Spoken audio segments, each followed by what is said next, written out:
खट्टा खाने वाली चुड़ैल। रात को अचानक राधिका मौसी को किचन से कुछ गिरने की आवाज आई। उन्होंने बाहर निकल के देखा तो किचन में उन्हें कोई सफेद साड़ी में दिखा। वो चीख पड़ी, हे भगवान, आलतू जलालतू आई बला को टालतू, आलतू जलालतू आई बला को टालतू। राधिका मौसी को चीखते सुनकर श्रवण बाहर आता है भागते हुए। अरे माँ, क्या हुआ? क्या देख लिया? दादी माँ आ गई क्या सपने में? अरे बेटा, रसोड़े में देख तो कौन है? श्रवण रसोड़े में झांक कर देखता है और उसे कोई नहीं दिखता अंदर। अब रसोड़े में तो कोई नहीं है माँ। कोई सफेद साड़ी में नहीं है क्या? नहीं माँ, कोई भी नहीं है। चिल्लम चिल्ली की आवाज सुनकर काजल भी वहां आ जाती है। अब क्या हो गया माँ जी? अरे बेटा, रसोड़े में एक चुड़ैल थी सफेद साड़ी में। अरे क्या कर रही थी वो अंदर? अरे बताया नहीं, कल आएगी ना तो पूछ लूंगी। चुड़ैल जी, आपका क्या प्लान है? माँ जी, रात बहुत हो गई है, आपने कोई बुरा सपना देखा होगा, चलिए सो जाइए।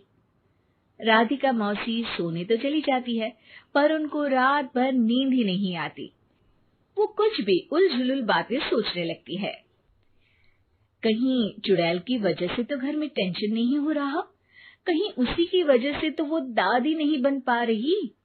सुबह जब राधिका मौसी रसोड़े में छानबीन करती है तो पाती है कि नींबू का अचार गायब है।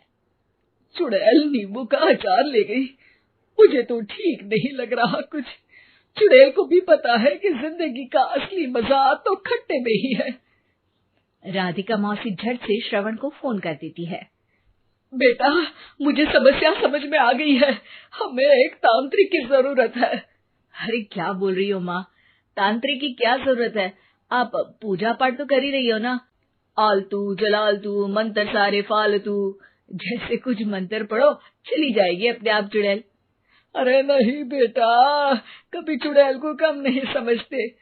अरे तुझे पता भी नहीं चलेगा कि कभी वो छल करके काजल की जगह घर की बहू खुद बन जाएगी। क्या माँ, कुछ भी बोल रही हो? कहाँ काजल और कहाँ चुड़ैल?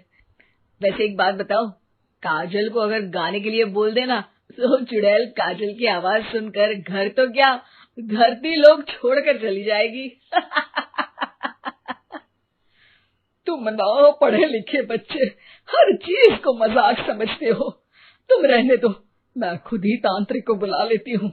अच्छा सुन, शाम को इमली लेके आना। क्या है कि चटनी खाए बहुत दिन हो गए है ना? नहीं माँ, इमली तांत्रिक से ही मंगवा लो ना, आटा वगैरह भी उसी से पिसवा लेना। देखो मुझे काम करना है। श्रवण रात को कई तरह की सब्जियों के साथ माँ के कहने पे चटनी के लिए इमली भी ले आया था, लेकिन राधिका मौसी के दिमाग में अलग ही फिल्म चल रही थी। उन्हें अब सिर्फ शक ही नहीं यकीन होने लगा था कि शायद चुड़ैल ने श्रवण पर अपना जाल बिछा दिया था, जिस वजह से श्रवण उनकी बात ही नहीं मान रहा था। पर कोई नहीं, आने वाली रात में राधिका मौसी खुद तैयार हो गई चुड़ैल को पकड़ने के लिए। रुद्राक्ष की माला, तुलसी का पत्ता, हनुमान चालीसा सब हाथ के पास ही था, बस चुड़ैल का इंतजार था। और जैसा राधिका मौसी ने सोचा था वैसा ही हुआ। वो चुड़ैल उस रात